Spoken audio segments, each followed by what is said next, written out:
Yan, nandito po tayo sa Release 4 ngayong araw na ito. Araw ng Sabado.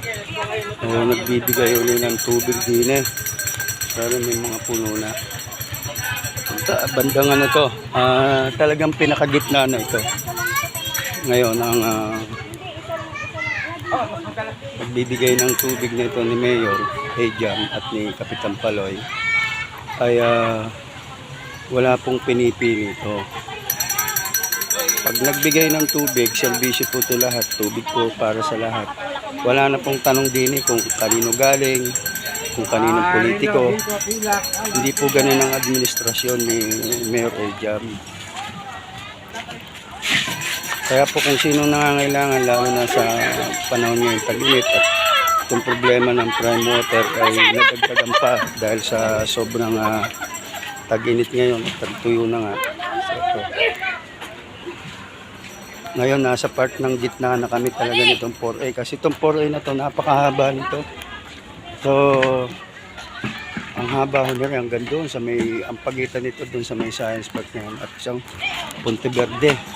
Kaya ito ang pangunahing namang problema pagdating sa tubig.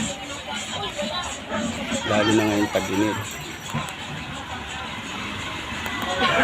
Kaya ito ang service combination po ng Team Ejam at ng Team Paloy. Ang naghahatid po dito ay si Consul Randy Landicho.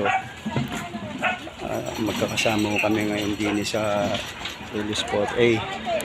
At sa pamamagitan nga ng ating abuting mayor at alam naman niya kung ano ang pangangailangan ng sa panahon ngayon ay talagang tubig kahit noon pa.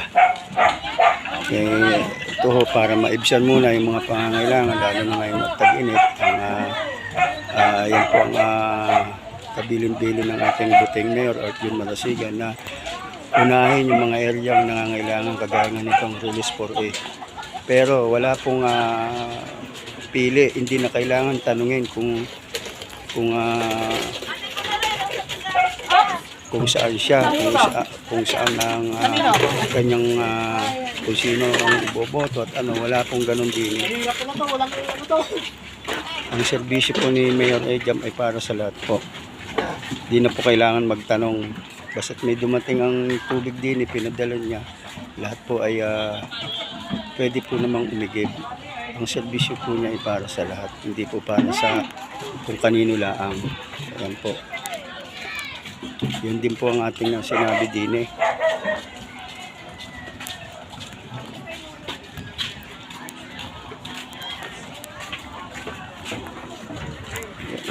Ang susunod naman na hatid ay Bandaron naman. Hanggang sa makarating kami sa dulo. At ang Release 4B nangangailangan na rin. Pumila kayo nandiyan, Neng. Ha? Malaki ba yan? Oo, hindi. Alam mo na pag hindi ka pumila dyan, magtagal ka habang nag-ano dyan, maubusan kayo. Pipila mo na.